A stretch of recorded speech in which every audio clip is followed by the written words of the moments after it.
TVGrace presents the inexpressible words of God, the gospel of grace, on the lips of Jesus Christ man. Abba, Father.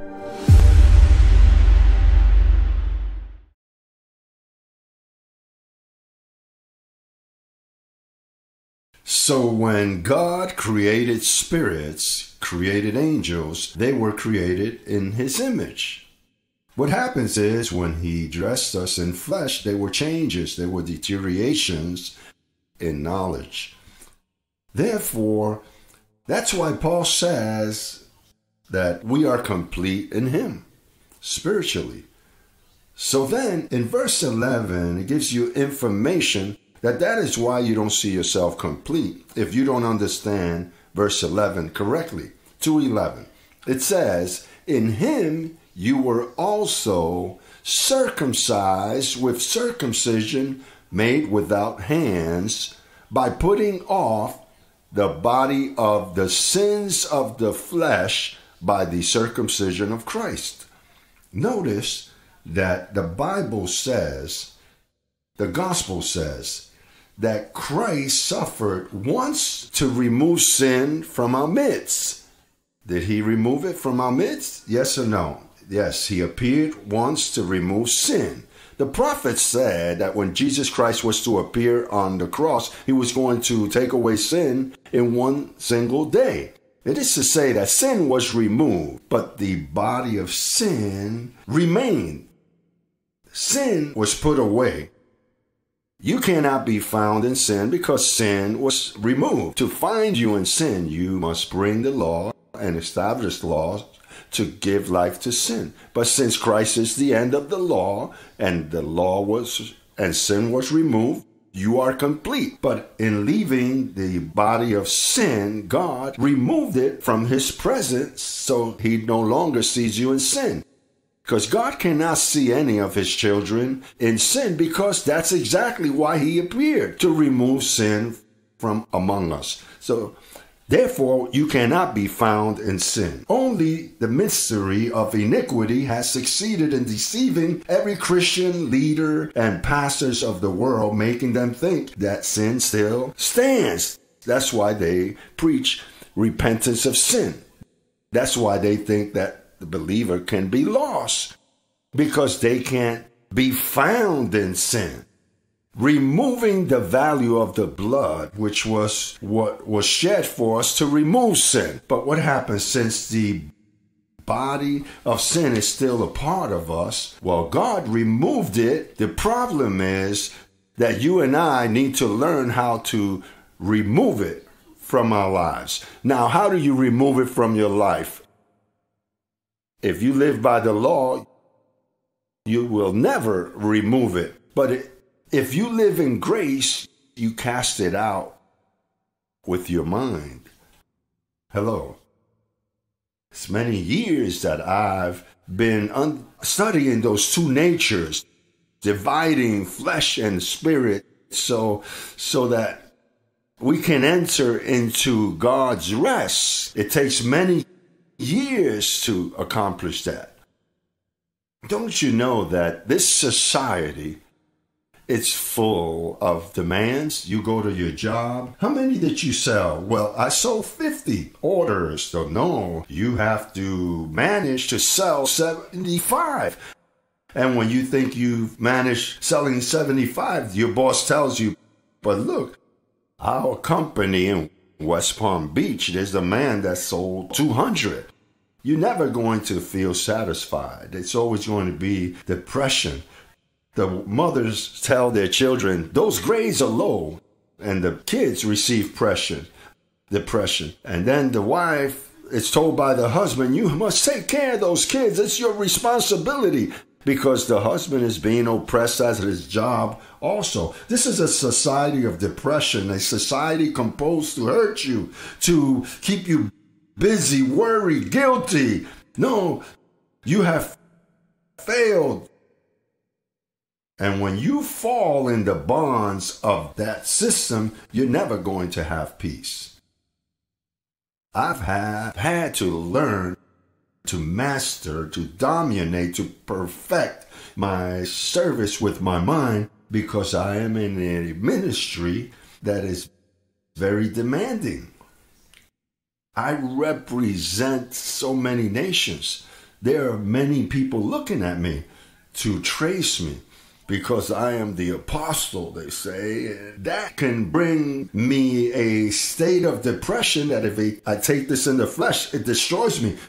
But if I learn to cast Jose Luis out, then it's different. Then the load becomes easy and light to carry. And not you. You sometimes drown in a cup of water with 3 kids and a job and a vehicle that broke down. Oh, I'm going to shoot myself. Or that the husband mistreated you for a little thing all you can anymore.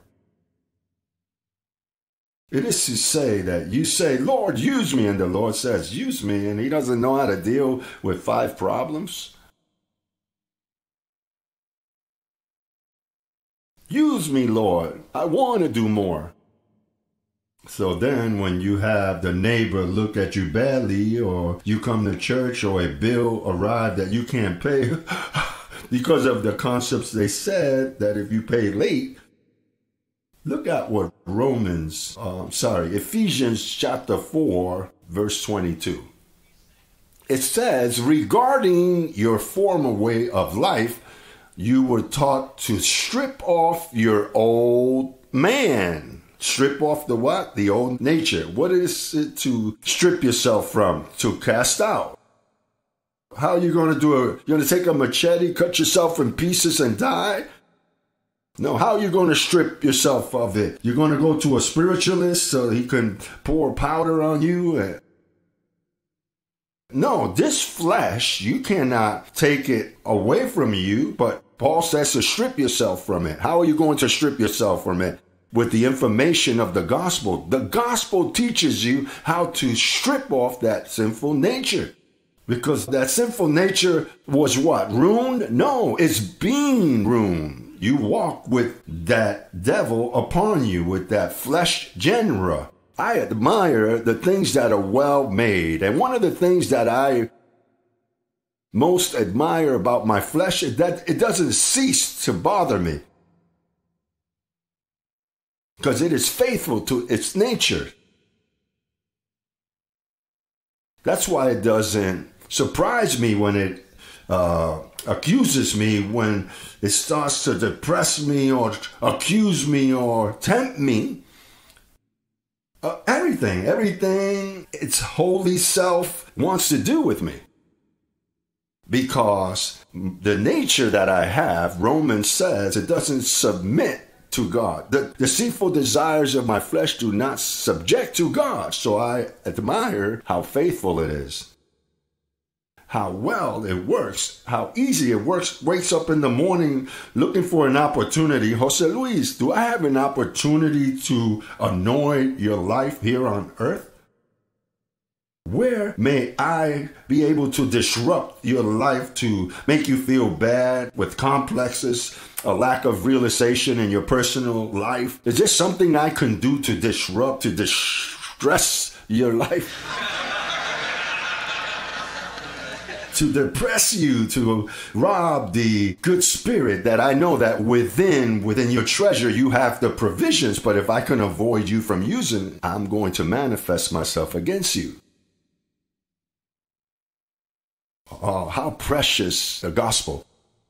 You know why the gospel is precious? Because after this information that I give you, you decide to walk in depression or walk in good spirit. And you decided. And you don't have to fault anybody. Simply, today, I desire to live in defeat. Today, I'm going to get upset. I'm going to allow myself to be annoyed. Today, I'm not going to say that I have self-dominion. I'm not going to confess the word. I'm going to live the worst day of my life. And you'll live the worst day.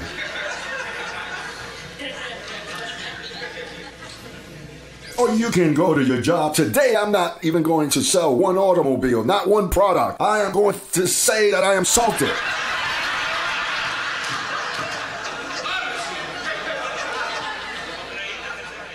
I say that things are going to go bad for me. Oh, and the angels, there are angels that are very obedient. He says that it's going to go bad for him. Fantastic.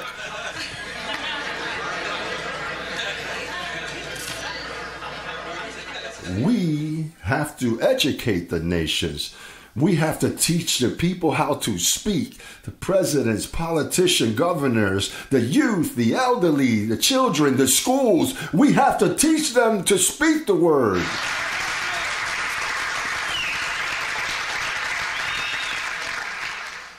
That is why you have to understand God. That is why God sees a nation that's doing bad and continues to do bad, because something brought her to that place. And why doesn't God have mercy of the nation so-and-so that is sinking? Now a hurricane is coming, an earthquake came, so that the little it has is taken away. And the Lord said it, he that has will be given more, and he that doesn't have, what he has will be taken from him. And what that whom don't, he that does not have anything is because something it's doing wrong doesn't allow for it to prosper. And you have to think good. Listen, because if you don't think properly, sometimes you think so bad of God and you make or ask such unjust questions that come to your mind. That is why the angels don't serve you, because you are unjust in the way you think. And when an earthquake comes to one of those cities where many drown, or an earthquake that kills 500, you say, oh Lord, and where are you? Look what happened. Who are you to ask and argue with God? You know the injustices those countries commit, the robberies that take place in those government, in their buildings. They don't even put rebarbs. Don't question God. David said, who is a man to argue with God? That's why I don't ask questions. Forget about who dies, family of mine. I don't have questions. What I have are answers to confront that necessity. But to ask unjust questions in your mind is what allows your life to dry up. And those angels called to your service are detained for the injustices that pass through your mouth.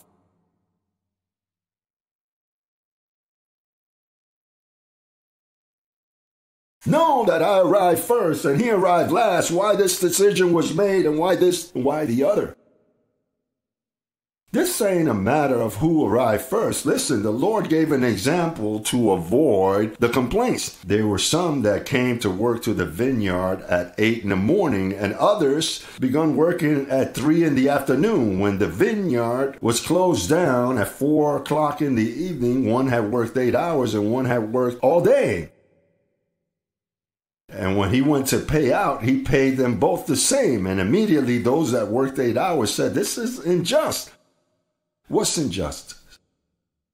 Well, that this one only worked a half hour and you paid him the same. I got paid and worked 8 hours. So what does it matter to you? Did not we agreed to, instead of give you $10, I decided to give you $20 an hour. Well, you paid the $20 an hour. Well, whatever I want to do with him doesn't matter to you.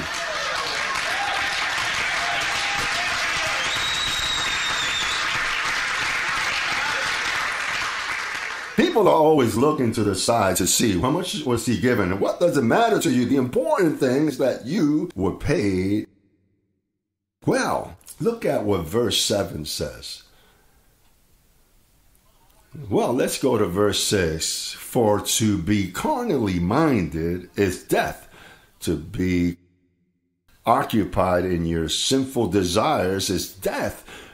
But to be spiritually minded is life and peace. Because the carnal mind is enmity against God.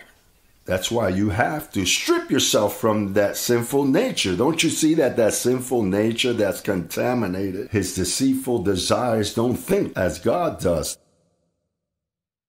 That's why you see that the Protestant system, you tell them, listen, you know that in Hebrews 10:14 it says that we're one offering. He's perfected you forever. But since he lives in his deceitful desires, he says, no, I don't believe that. Don't you see that when you occupy yourself in the flesh, you are blinded?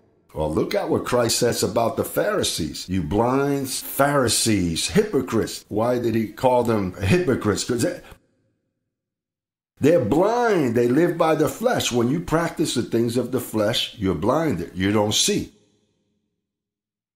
So the deceitful desires of the flesh are enmity against God, because it says they're not subject to God. It says they're not subject to the law of God, nor indeed can't be. And those who are in the flesh cannot please God. You can't live according to the flesh. You have to learn to strip yourself from that old man, because you cannot please God. Let's look at Galatians chapter 2, verse 20. It says, I have been crucified with Christ. It is no longer I who live. Say, it is no longer I who live. You know what that means? That Paul already knew how to cast out the sinful, carnal body with his mind. It's not in my best interest to live. If I ruin it, I'll have problems. Paul accomplished to divide that flesh from the spirit. He says, I no longer live.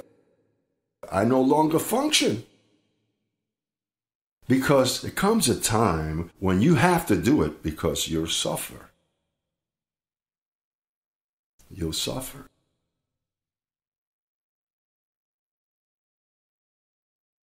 And I speak on my account. You know that Paul says to comfort with the consolation which you were comforted. You're not going to comfort if you don't first go through. I don't point out anyone, because I have an evil body that goes through a lot. And I glory in those weaknesses. It's not that I am ashamed of them. I glory so that the power of God may be perfected. The day that I say, I don't want to be weak, the Lord is going to say, no more glory for you, Jose Luis. No more conferences. You were going from glory to glory, but now you're going to stay in that glory. Because you have to. You are not here to fight. That's why we don't offend. When we hit the body of sin hard, you say, amen, hit it harder. Not in the system. In the system, the pastor offends because they live according to the flesh. You carnal man, you're not praying sufficiently. Why didn't you come to the visual? The devil is going to take you to hell. They offend. But not here, because here we call the flesh, and you like that we call it the flesh. Because these are tips for the spirits, not indirect that they told me about you or that I saw you here or there. We don't function like that here. We know no one according to the flesh. They don't have to tell me anything about you, because I do it. I see myself. And with that, I comfort you. I have many challenges. Well, God has given me many challenges. The challenges are many, many. So then God tells me, you want more? Well, if it's your will, well, there's more, but you have to learn to strip yourself from Jose Luis. If not, I drown you, I'll kill you. With more blessings. You want the word to continue to be spread? Yes, Lord, let it run. Well, put the old man to run also from you.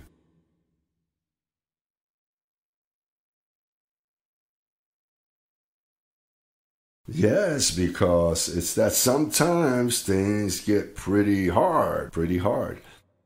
Yes, because he says no temptation has taken you except what is commonly human. Say human. It's not demons in the air or bad spirits. All temptations are human. They come from the genera, the flesh. From the flesh you have on you that is as bad and evil as its father. And it has the characteristics of its father, the devil. So it is there to give you a challenge. God has given us all different bodies, and you should not complain. I don't complain about the body God has given me. I know my body, and I admire how faithful it is to its sinful nature. Everything that God has done, He's done it perfectly. And He's given me a body that's sufficiently evil that sometimes I don't like it. Well, if I don't like it, then don't put it on. Die. But if you want to live, so then you have to confront it with all of the demands that come to you.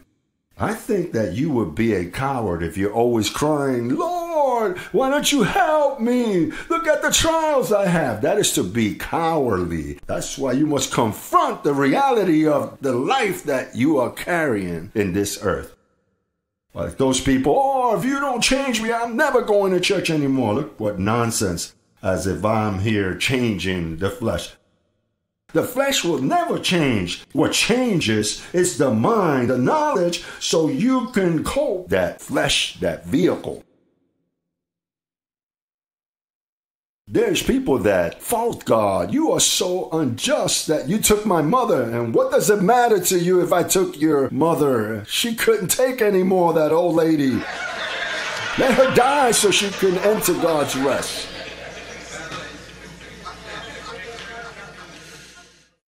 It's like a man that I knew in Puerto Rico that he had such a confession, and he would boast, my confession that is the most powerful.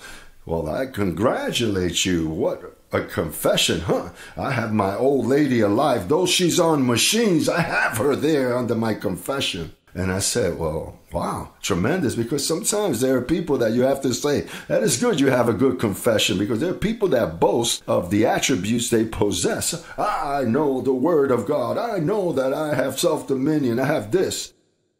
And an angel looks for a banana peel so he can slip on his face. And one day I asked him, and how old is your mother that you say she's been in the hospital 6 months? He said wouldn't die because of his confession. He said she's 97 years old. And I said, brother, 97 years old? But does she speak with you? No, she's in coma. But I go into her ear and I say, you are alive, receive, reject death. So then I told her one day, I went to Puerto Rico and it was early, and I said, oh, can you take me to see your mother?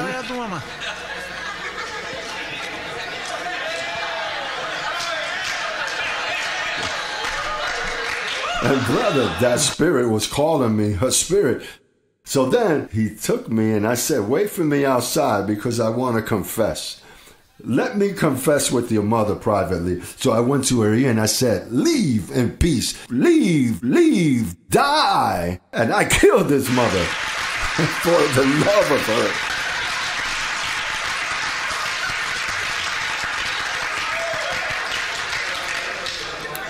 Brother, I had not yet arrived to Miami and I got a call. The mother of the blessed brother died. And when I told her that, she squeezed my hand as if to say, thank you, because this son of mine is fighting against death and life. So be careful when you ask that I pray for your mother or your father, because you have to judge that. Be careful if you ask that I pray for you, because I'm going to pray according to what I think it is. Yeah, pray for me, Pastor, that my oven is heated up. And I say, Lord, jack it up. Raise it up a little more so he can learn.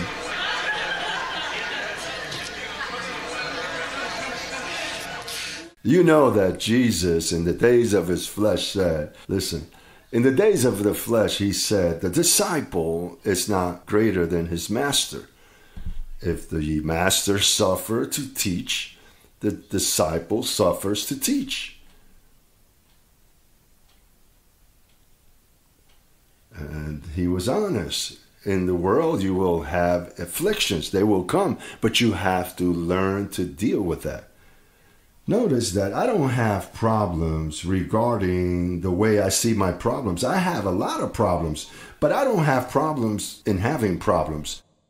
I don't have problems in having difficulty. What I need is wisdom to deal with those difficulties. You can't tell the Lord, no, that I want to live a quiet life. Depending, you can live quietly and in peace, but working with the uneasiness. But there is such a path of roses, they say. But depending on how you think, well, you live better naturally. You know that there are people that say, Brother Jose Luis, I have problems, and I have twice the problems, and I'm quiet. But I say, listen, do this. Oh, thank you. How well? And I say, who consoles me?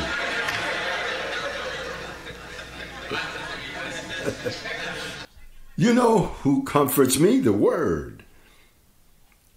And if he would learn to deal with the Word, you think he would ask me to pray? No.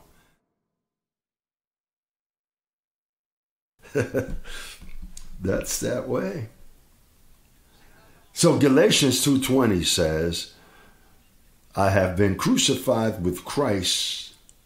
It is no longer I who live, but Christ lives in me. And the life which I now live in the flesh, what's left of my body, what I live in my flesh, I live by faith in the Son of God, who loved me and gave himself for me. I do not set aside the grace of God, for if righteousness comes through the law, then Christ died in vain. Let's finish with Philippians 3:21. Pass a few pages forward. Today's topic is casting out what God cast out. To learn to strip yourself from of the deceitful desires of your flesh. That we have to learn. The youth has to learn. Also, all of us, the super race, we have to teach them. If not, you're always going to be after psychologists. You're going to always be spending your money in medicine, on doctors, because you have to see this body gets sick, but you have to see that you have a body that is about its deceitful desires, but you have to let your confession work. But if your first symptom, right away you run to the doctor, the first symptom, you run to the doctor.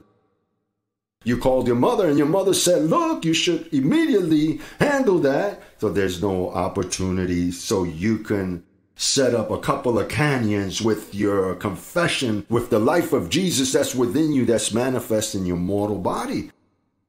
When you are desperate like that, the first thing you should say, this symptom is not good because I am desperate, and the spirit that dwells in me, it's a spirit of love, of power and self-dominion, and I don't see myself in self-dominion. Therefore, today I'm not going to make a decision. Let me wait for tomorrow to see how I wake up. Each day brings about its own eagerness. The next day, the sun was raised up. Perhaps the day before, it was cloudy. Maybe a call, maybe a good breakfast, or perhaps a movie or magazine or television program suddenly change the direction of the deceitful desires, because this body is subject according to this window that's here.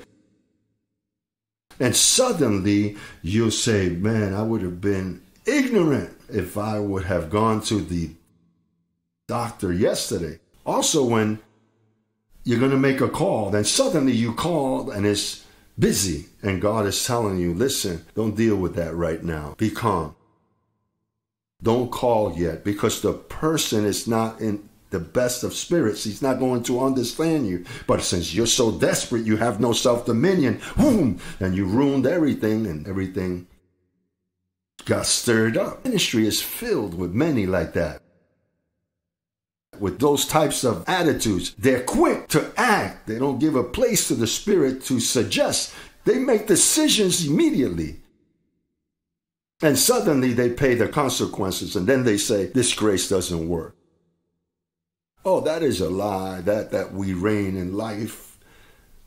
Well, certainly, what are you going to reign in life if the only way you can reign in life is to put off the old man with its manifestations and its deceitful desires? And that applies to everyone. That applies to the children, to the wife. That applies to your job. That applies when you receive income. When you receive income in your hands, this week you can't tithe, and offering least. And there, the sinful body of sin is ministering to you. Now, he doesn't let go of the seed. That's another violation. He didn't want to sow. No, Pastor, we don't have to sow. That the work of God is yours, and you have to maintain it. In the like manner, who pays the rent of your home or your mortgage? Who pays it? You pay it, because you live in that house. Who pays the note of your automobile? Who pays it? I? Of your automobile, you pay it. And who's going to pay the expenses of the ministry, Growing in Grace? You pay it, because this is your ministry. You have to pay it. No, Pastor, that I give if I want to. That is a lack of respect unto the Lord. That is cowardness, that I give if I want. You have to give, because the ministry is of the Lord. He that comes to a church and don't tithe and don't give his offering is disrespectful unto the Lord, is saying, I pay my house, but not yours.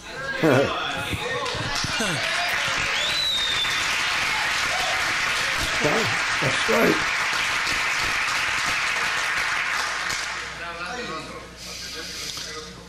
You have to maintain what's God. Don't you see that we are members one of another? And we have to all cover this. There's no escape here, unless that you have not put off the sinful man with its deceitful desires that speak to you. No, I don't tithe. You visit, you receive the word, but you don't give. You're violating principles. His attitude is not proper. Don't open doors for him or for that lady. They don't want to sustain the house. If you have a baby, who maintains it? You do. Well, this is your baby. It's called International Ministry Growing in Grace, and you have to maintain it. You have to maintain it.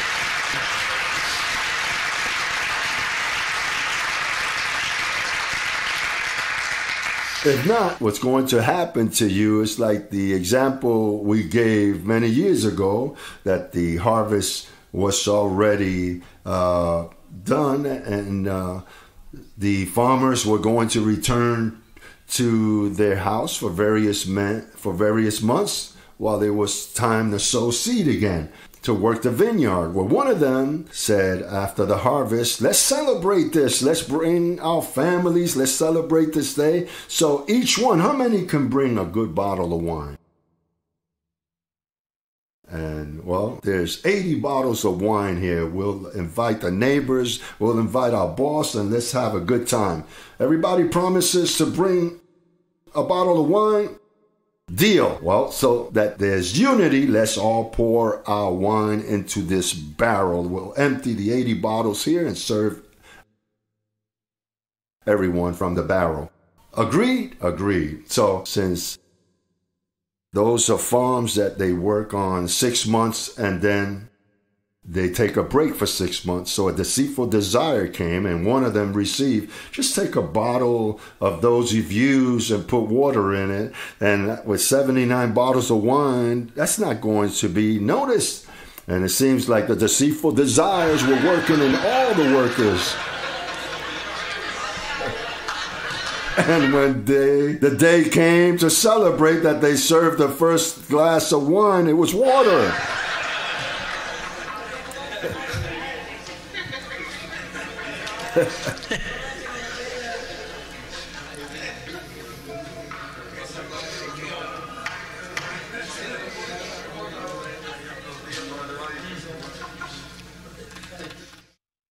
Day Kennedy said, don't ask what the country can do for you, but ask what you can do for the country. That was an illustrious thing that was said by Kennedy. So therefore, Philippians 3:21 is the last verse to close this conference. It says, verse 21, who will transform our body of humiliation. Look at what the body that you've been given is, a body of humiliation, a body of death, a body of a lie, a body of deceitful desires, a sinful body, a body that doesn't submit to the law of God, and now a body of humiliation. That's what you have on you, what you are carrying, a shark. In Puerto Rico, they call it codfish that stinks. I live in a coastal city, and there they deal a lot with sardines and those type of fish. And those workers were known by the smell on the clothes. When you got on a public bus, you would have to open the window because it stunk. You remember that emotion of that man that had a codfish behind his back? A codfish? Yeah, well, that's what you have on you. That's why you have to bathe it. That's why the cosmetic and deodorant factory prosper so much. What you have on is a codfish.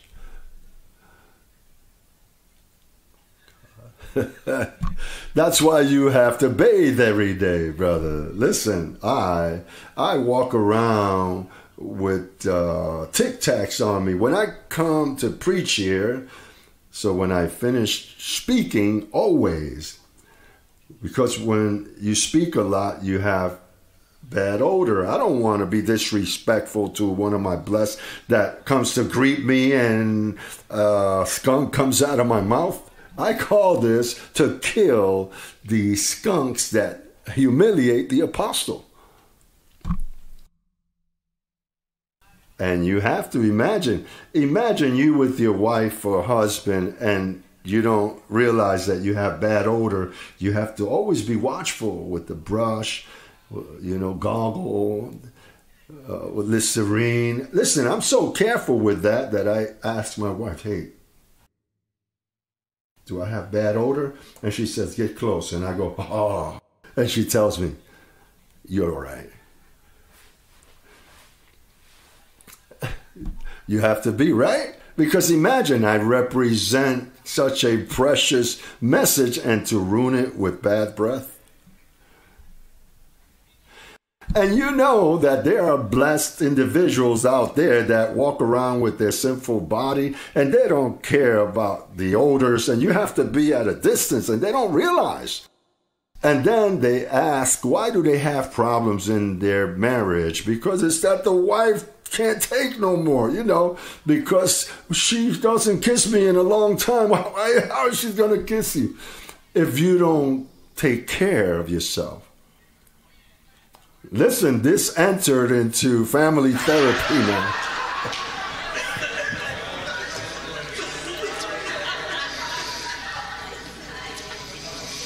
But I'm saying, if you want to be a blessed, that's totally blessed, that's pleasurable, that represents properly this word, you have to be well placed. For that, you don't have to be rich. There are people that are poor, and you see them with humble clothing. You see them, when I travel, you see them little older ladies that you see, they live in areas that very poor, but you see them well placed. Their clothes are properly ironed. They offer you a cup of coffee and you take it with joy because they're clean. But there are some that don't strip themselves from that nature, and you can't even drink coffee from them. That is reflected in their home, in their apartment, in their house. It's reflected. When you enter a house and all of a sudden you see everything messy, grease all over the place, that's carelessness. Their marriages break up, they ruin their relationships because they're careless. People have to work with that codfish.